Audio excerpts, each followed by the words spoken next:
লুটপাট করবে, অন্যজনের ক্ষতি করবে, তাদেরকে সবাই মিলে প্রতিহত করবে।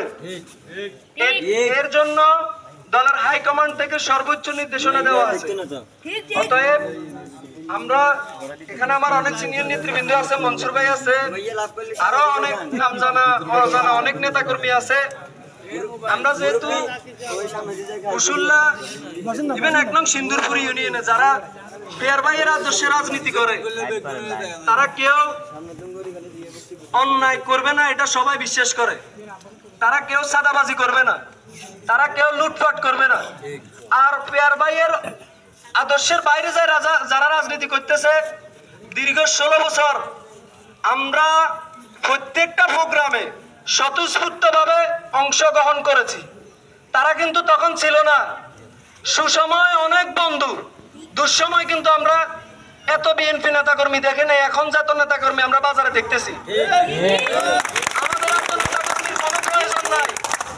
দুঃসময়ে 10 জন যারা আপনারা যারা সিনিয়র নেতৃবৃন্দ এখানে আছেন, তাদেরকে সব সময় নেতারা ভুলবেন না।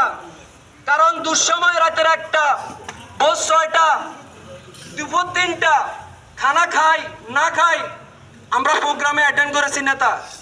আমরা আপনার ডাকে যখনই ফোন দিছেন তখন আপনার ফোন রিসিভ করছি। অনেক নেতা কর্মীরা রাত্রে ফোন দিছেন, সকালে কিন্তু ফোন বন্ধ করি প্রোগ্রামে যাই নাই, ফোনও বন্ধ পাইছি আমরা। এরকম অনেক দক্ষিণ কুশুল্লা তথা সর্ববৃহৎ কুশুল্লা একটা অনেক বড় গ্রাম।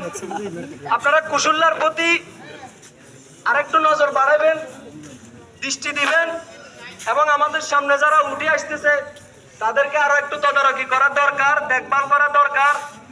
আমাদের অনেক নেতাকর্মী আছে যারা আর্থিকভাবে অনেক অসচ্ছল, তাদের প্রতি আপনাদের একটু সুদৃষ্টি নজর দিবেন। তারা যারা আর্থিকভাবে এই দলের জন্য অনেক শ্রম ঘাম অনেক ত্যাগ দল করতে যায়, অনেক কিছু হারাইছে, এরকমও নেতাকর্মী আমাদের মাঝে আছে। আপনারা একটু দেখবেন।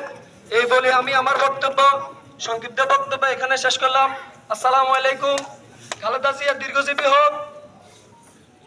জনক তারেক রহমান বীর বেশে আসবে ফিরে বাংলাদেশে।